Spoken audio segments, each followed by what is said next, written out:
Hi guys.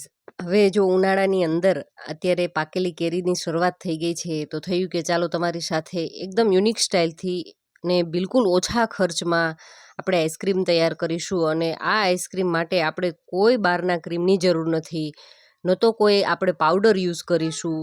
માત્ર ઓછા ખર્ચની અંદર અને લગભગ દરેક વ્યક્તિની પાસે હોય એવી જ વસ્તુઓની સાથે આપણે તૈયાર કરીશું. ના કોઈ સીએમસી, ના કોઈ જીએમએસ પાવડરની જરૂરિયાત છે. અને મિલ્ક પાવડરનો યુઝ કર્યો છે એમ પણ બિલકુલ ઓપ્શનલ છે. એમના બદલે પણ તમે હું કહીશ આગળ કે કઈ વસ્તુ ઉપયોગમાં લઈ શકો છો. અને બસ આસાનીથી અને એકદમ સોફ્ટ તમે પીગળે છે ત્યાં તમને ખ્યાલ આવી જતો હશે કે આ આપણો આઈસ્ક્રીમ છે કેટલો સોફ્ટ તૈયાર થયો છે.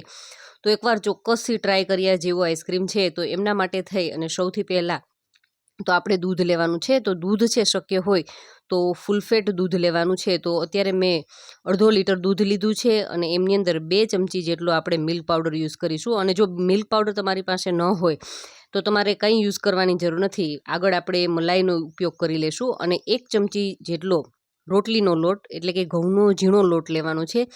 તમે વિચારશો કે આઈસ્ક્રીમની અંદર અને આ લોટનો ઉપયોગ તો એમનો ટેસ્ટ નહીં આવે, બિલકુલ જ નહીં. તમે ટ્રાય કરશો ને તો જ તમને ખ્યાલ આવશે કે એકદમ યુનિક અને એટલો સોફ્ટ આઈસ્ક્રીમ તૈયાર થશે કે તમે ક્યારે એમની કલ્પના પણ નહીં કરી હોય. અને જુઓ અત્યારે ગેસ ઉપર ચડાવ્યા વગર માત્ર આપણે નીચે જ દૂધની સાથે આપણા બંને જે લોટ અને મિલ્ક પાવડર છે એમને મિક્સ કરી લેવાનું છે. અને કદાચ એમની અંદર કોઈ ગાંઠા રહી ગયા હોય તો આ રીતે આપણે ગળણી લઈ અને ગળણીની મદદથી ગાળી લેશું. અને બધા જ ગાંઠા દૂર થઈ જાય અને સારી રીતે એમાંથી જો ઘઉંની થોડી ઘણી પણ ફોતરી હશે તો આપણી ગળણીની અંદર આવી જશે. અને આસાનીથી આપણે જ્યારે દૂધને ઉકાળીએ ત્યારે એમાં લમ્સ ફ્રી આપણો આઈસ્ક્રીમ છે એ રેડી થશે. તો અત્યારે તમે જોઈ શકો છો કે ગળણીની અંદર થોડાક ઘઉંના આ રીતના કણ આવી ગયા છે. અને બસ હવે આપણું દૂધ છે એ ઉકાળવા માટે એકદમ સરસ રેડી થઈ ચૂક્યું છે. તો ગેસની ફ્લેમ ઉપર લઈ લઈએ અને આપણે મીડિયમ ટુ લો ફ્લેમ ઉપર આપણે એમને સારી રીતે ઉકળવા દેવાનું છે. અને જો આપણે આમની અંદર કોર્નફ્લોરનો ઉપયોગ નથી કર્યો ને એટલે તળિયે ચીપકવાનો પણ ડર નહીં રહે. એમ છતાંય તમારી પાસે શક્ય હોય તો જાડું અથવા તો નોનસ્ટિક વાસણનો ઉપયોગ છે એ કરી શકો છો. તો અત્યારે તમે જોઈ શકો છો કે આપણું દૂધ છે એ ધીમે ધીમે એમની અંદરથી ધુમાડા નીકળવા લાગ્યા છે અને ઉકળવા લાગ્યું છે. તો આ બેઝ ઉપર આપણે એમની અંદર ખાંડ એડ કરી દઈશું. તો લગભગ 5 ચમચી જેટલી મેં ખાંડનો ઉપયોગ કર્યો છે. સ્વીટનેસ તમે તમારી અનુકૂળતા મુજબ વધારે કે ઓછી કરી શકો છો. ને બસ હવે એમને સારી રીતે આપણે હલાવીશું અને જે ખાંડનું પાણી થશે ને એ પાણીને આપણે બળવા દેવાનું છે. તો અત્યારે હું તમને એકદમ નજીકથી બતાવું કે આપણું દૂધ છે એ ધીમે ધીમે ઉકળવા લાગ્યું છે. તમે જોઈ શકો છો કે એમની અંદર બબલ્સ થવા લાગ્યા છે. અને હવે બબલ્સ થાય આ રીતે ઉકળવા લાગે ત્યારબાદ આપણે માત્ર ને માત્ર 5 જ મિનિટ દૂધને ઉકાળવાનું છે અને ઘટ કરવાનું છે. જો આપણે આમની અંદર જે ઘઉંના લોટનો ઉપયોગ કર્યો છે ને એમના લીધે આપણા દૂધનું ટેક્સચર છે ને એકદમ ઝડપથી ઘટ થવા લાગશે. અને ઘણી વ્યક્તિ છે અમુક જગ્યાએ એવું પણ બનતું હોય છે કે સીએમસી, જીએમએસ અને કોર્નફ્લોર પણ મેળવવો શક્ય નથી હોતો. તો આ બિલકુલ જ એ વ્યક્તિ માટે જ આ રીતનો આઈસ્ક્રીમ બનાવી અને ખાશે તો ખરેખર એમે ક્યારેય વિચાર્યું ન હોય કે આટલો ટેસ્ટી આઈસ્ક્રીમ છે એ બિલકુલ ઘરમાં જ રહેલા સામાનમાંથી તૈયાર કરી શકશે. તો આપણું દૂધ છે સારું એવું ઘટ થઈ ગયું છે. તમે જોઈ શકો છો કે ચમચા પાછળ આપણે નિશાન કરી અને ચમચાને અલટાવીએ પલટાવીએ છીએ તો બિલકુલ વચ્ચેનો ભાગ જેટલો ક્લીન કરેલો છે એટલો ક્લીન જ રહે છે. એનો મતલબ છે કે આપણું દૂધ છે એ આઈસ્ક્રીમ માટે પરફેક્ટ થઈ ગયું છે. તો વધારે આપણે એમને ઉકાળવાની પણ ઝંઝટ નથી. બસ હવે આપણું દૂધ છે એ કમ્પ્લીટ ઉકળી અને રેડી થઈ ગયું છે. હજુ એ ઠંડુ થશે ને એટલે વધારે ઘટ થશે. તમે જોઈ શકો છો કે 5 થી 7 મિનિટ માટે પાણીની અંદર રાખી અને ઠંડુ કરી લીધું છે. તમે પંખાની નીચે પણ કરી શકો છો. અને ઠંડુ થઈ ગયા બાદ ઘણું જ દૂધ છે વધારે ઘટ થઈ ચૂક્યું છે.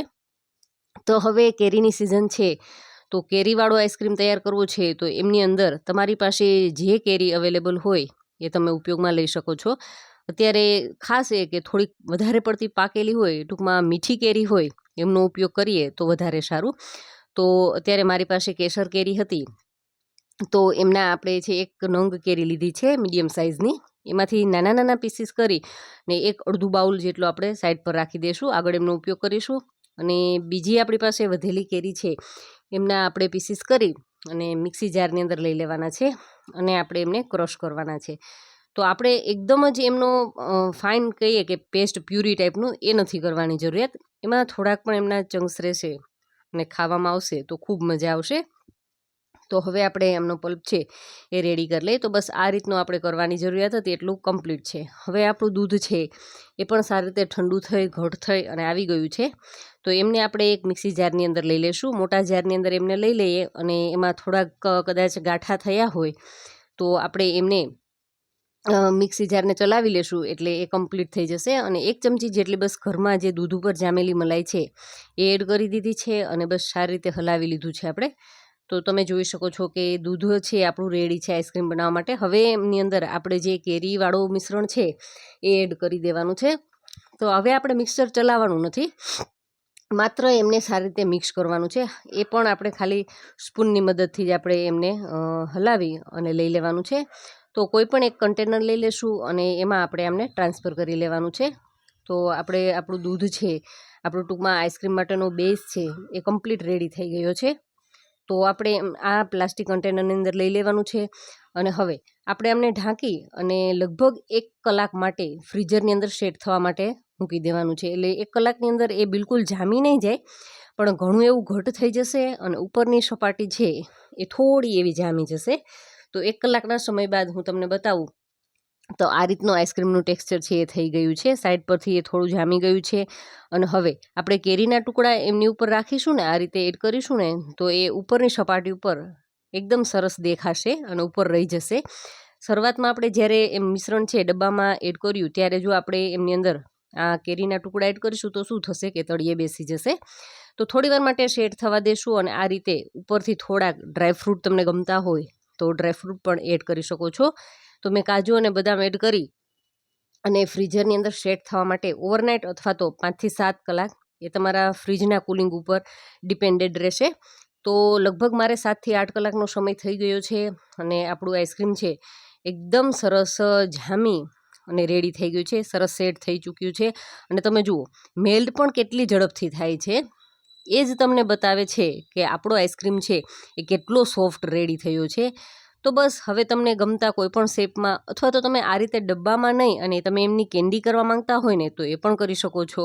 નાના નાના કપ ભરી અને બાળકોને ગમે એ રીતે તમે કપમાં પણ નાના નાના કપની અંદર પણ સર્વ કરી શકો. જે ચાના કપ આવે તો એની અંદર તમે રાખી દેશો તો એમાં પણ સારી રીતે સેટ થઈ અને આપણો આઈસ્ક્રીમ છે એ રેડી થઈ જશે. તો આજનો વિડીયો તમને કેવો લાગ્યો એ મને ચોક્કસથી કમેન્ટ કરજો અને વિડીયો સારો લાગ્યો હોય તો વિડીયોને લાઇક કરજો. Thank you for watching this videos.